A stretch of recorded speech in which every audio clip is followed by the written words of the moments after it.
Bienvenidos a otro capítulo de Viaje al centro de la Tierra de Julio Verne. Capítulo 43. Cuando volví a abrir los ojos, me sentí asido por la cintura por la mano vigorosa de Hans, quien con la otra sostenía también a mi tío. No me encontraba herido gravemente, pero sí magullado por completo, cual si hubiera recibido una terrible paliza.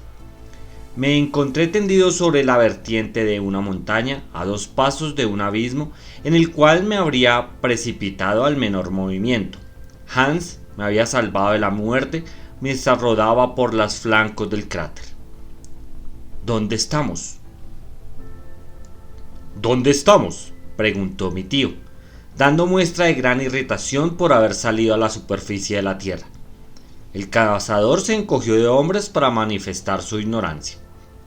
En Islandia, dije yo.Nej, respondió Hans. ¿Cómo que no?, exclamó el profesor. Hans se engaña, dije yo levantándome. Después de las innumerables sorpresas de aquel viaje, todavía nos estaba reservada otra estupefacción. Esperaba encontrarme en un cono cubierto de nieve eterna, en medio de los áridos desiertos de las regiones septentrionales, bajo los pálidos rayos de un cielo polar, más allá de las más elevadas latitudes.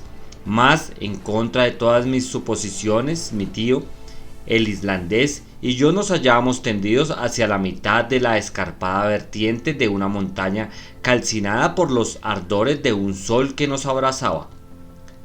No quería dar crédito a mis ojos, pero la tostadura real que sufría mi organismo no dejaba duda alguna. Habíamos salido medio desnudos del cráter, y el astro esplendoroso, cuyos favores no habíamos solicitado durante los 2 últimos meses, se nos mostraba prodigio de luz y de calor, y nos envolvía en oleadas de sus espléndidos rayos.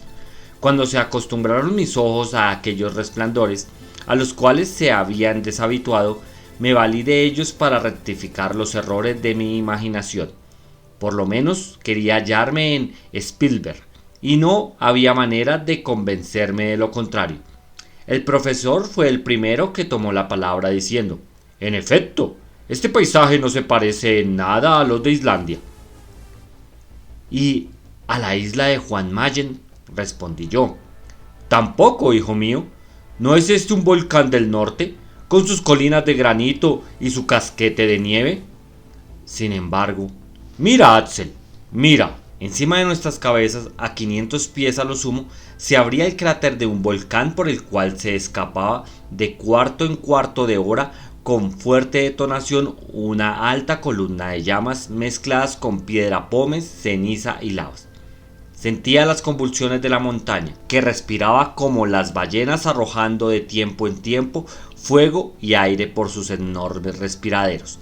Debajo, y por una pendiente muy rápida, las capas de material eruptivas precipitándose a una profundidad de 700 u 800 pies, lo que daba para el volcán una altura inferior de 100 esas. Su base desaparecía en un verdadero bosque de árboles verdes, entre los que distinguí olivos, higueras y vides cargados de uvas rojas. Preciso era confesar que aquel no era el aspecto de las regiones árticas. Cuando rebasaba la vista aquel cinturón de verdura, iba rápidamente a perderse en el agua de un mar admirable o de un lago, que hacía que aquella tierra encantada una isla que apenas medía una extensión de 1 legua. Por la parte de levante se veía un pequeño puerto, procedido de algunas casas, en el que, impulso de las alas azules, se mecían varios buques de una forma especial. Más lejos emergía de la líquida llanura tan gran numeroso de islotes que semejaba un inmenso hormiguero. Hacia poniente, lejanas costas se divisaban en el horizonte, perfilándose sobre algunas de aquellas montañas azules de armoniosa conformación, y sobre otras, más remotas aún, se elevaba un corto de prodigiosa altura, en cuya cima se agitaba un penacho de humo. Por el norte se divisa una inmensa extensión de mar que relumbraba al flujo de los rayos solares, sobre la cual se veía de trecho en trecho la extremidad de un mástil o la convexidad de una vela hinchada por el viento. Lo improvisto de semejante espectáculo septuplicaba aún sus maravillosas bellezas. ¿Dónde estamos? ¿Dónde estamos?, repetía yo. Hans cerraba con indiferencia los ojos y mi tío lo escudriñaba todo, sin darse apenas cuenta de nada. «Sea cual fuere esta montaña», dijo al fin, «hace bastante calor. Las explosiones no cesan y no valdrá la pena de haber escapado de los peligros de una erupción para recibir la caricia de un pedazo de roca en la cabeza. Descendamos y sabremos a qué atenernos. Por otra parte, me muero de hambre y de sed». Decididamente el profesor no era un espíritu contemplativo. Por lo que a mí respecta, olvidando las fatigas y las necesidades, había permanecido en aquel sitio durante muchas horas aún, pero fue preciso seguir a mis compañeros. La luz del volcán presentaba muy rápidas pendientes. Nos deslizábamos a lo largo de verdaderos barrancos de ceniza, evitando las corrientes de lava que descendían como serpientes de fuego. Y yo, mientras conversaba con volubilidad, porque mi imaginación se hallaba demasiado repleta de ideas, y era preciso darle algún desahogo. «Nos encontramos en Asia», exclamé, «en las costas de las Indias, en las islas de Malasia, en plena Oceanía. Hemos atravesado la mitad del globo terráqueo para salir de él por las antípodas de Europa». «Pero, ¿y la brújula?», respondió mi tío. Sí, fijémonos de la brújula. A dar crédito a sus indicaciones, habríamos marchado siempre hacia el norte. «Según eso, ha mentido». «Oh, ¿mentido? ¿Mentido? A menos que este sea el Polo Norte». «¿El Polo? No creo». Era un hecho inexplicable. Yo no sabía qué pensar. Entretanto, nos aproximábamos a aquella verdura que tanto recreaba la vista. Se hacía sentir el hambre como asimismo la sed. Por fortuna, después de 2 horas de marcha, se presentó ante nuestros ojos una hermosa campiña, enteramente cubierta de olivos, de granados y de vides que parecían pertenecer a todo el mundo. Por otra parte, en el estado de desnudez y abandono en que nos encontramos, no era ocasión de andarse con muchos escrúpulos. Con qué placer oprimidos entre nuestros labios aquellas sabrosas frutas, aquellos dulces y jugosísimas uvas, no lejos, entre la hierba, a la sombra deliciosa de los árboles, descubrí un manantial de agua fresca, en las que sumergimos nuestras caras y manos con indecible placer. Mientras nos entregábamos a todas las delicias del reposo, apareció un chiquillo entre 2 grupos de olivos. «¡Ah!», exclamé, «un habitante de este bienaventurado país». Era una especie de pordiosero miserablemente vestido, de aspecto bastante enfermizo, a quien nuestra presencia pareció intimidar extraordinariamente, cosa que a la verdad no tenía nada de extraña, pues medio desnudos y con nuestras barbas incultas teníamos muy mal cariz. Y al menos que no nos hallásemos en un país de ladrones, nuestras entrañas tenían necesariamente que amedrentar a sus habitantes. En el momento en que el raponzuelo emprendió asustado la huida, corrió Hans detrás de él y lo trajo nuevamente, a pesar de sus puntapiés y sus gritos. Mi tío comenzó por tranquilizarlo como Dios le dio a entender y en correcto alemán le preguntó: «¿Cómo se llama esta montaña, amiguito?». El niño no respondió. «Bueno», dijo mi tío, «no estamos en Alemania». Formuló la misma pregunta en inglés y tampoco contestó el chiquillo. A mí me devoraba la impaciencia. «¿Será mudo?», exclamó el profesor, quien, orgulloso de su poliglotismo, repitió en francés la pregunta. El mismo silencio del niño. «Ensayemos el italiano», dijo entonces mi tío, y le preguntó en esta lengua: «¿Dove siamo?». «Sí, ¿dónde estamos?», repetí con impaciencia, pero el niño no respondió tampoco. «Ah, ¿vas a hablar de una vez?», exclamó mi tío, que empezaba a encolorizarse, dándole un tirón de orejas. «Come si noma que está in sola». «Stromboli». repitió el pastorcillo, escapándose de las manos de Hans y emprendiendo veloz carrera a través de los olivos hasta llegar a la llanura, sin que nos volviéramos a ocupar más de él.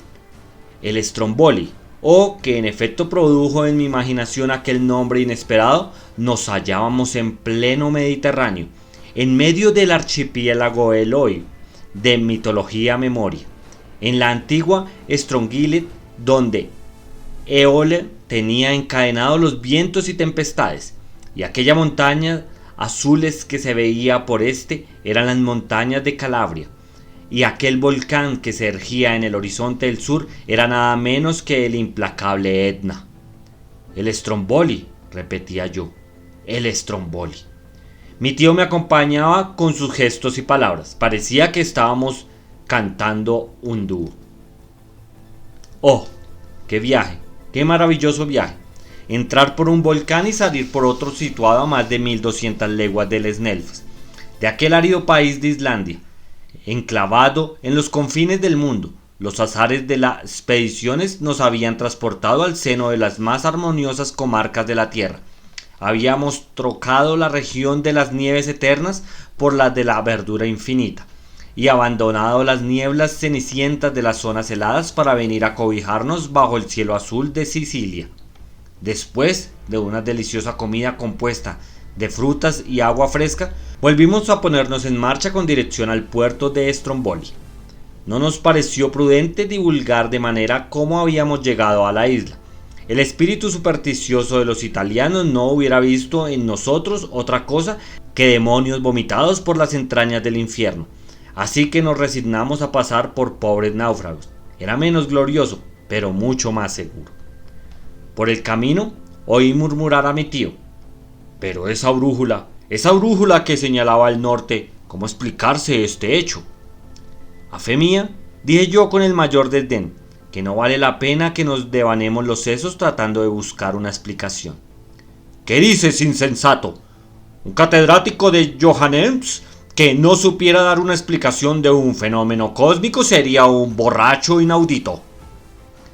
Y al expresarse de este modo, mi tío, medio desnudo, con la bolsa de cuero alrededor de la cintura y afianzándose las gafas sobre la nariz, volvió a ser otra vez el terrible profesor de mineralogía. Una hora después de haber abandonado el bosque de los olivos, llegamos al puerto de San Jacinto, donde Hans reclamó el importe de su 13ª semana de servicio, que le fue religiosamente pagado, cruzándose entre todos los más calurosos apretones de manos. En el momento aquel, si no participo de nuestra natural y legítima emoción, se dejó arrastrar por lo menos por un impulso de extraordinaria expansión. Estrechó ligeramente nuestras manos con las puntas de sus dedos y se dibujó en sus labios una ligera sonrisa. Capítulo 45. He aquí la conclusión de un relato que no querrán creer ni aun las personas más acostumbradas a no asustarse de nada. Pero me he puesto en guardia de antemano contra la credulidad de los hombres. Fuimos recibidos por los pescadores de Stromboli con las consideraciones debidas a unos náufragos. Nos proporcionaron vestidos y víveres y después de 48 horas de espera, el 31 de agosto, una embarcación pequeña nos condujo a Mesina, donde algunos días de reposo bastaron para reponer nuestras fuerzas. El viernes 4 de septiembre nos embarcamos a bordo del Volturne, uno de los vapores de las mensajerías imperiales de Francia, y 3 días más tarde tocamos tierra en Marsella, sin más preocupación en nuestro espíritu que nuestra maldita brújula. Aquel hecho inexplicable no cesaba de inquietarnos seriamente. El 9 de septiembre por la noche llegamos por fin a Hamburgo. Imposible describir la estupefacción de Marta y la alegría de Graumbelt al vernos entrar por las puertas.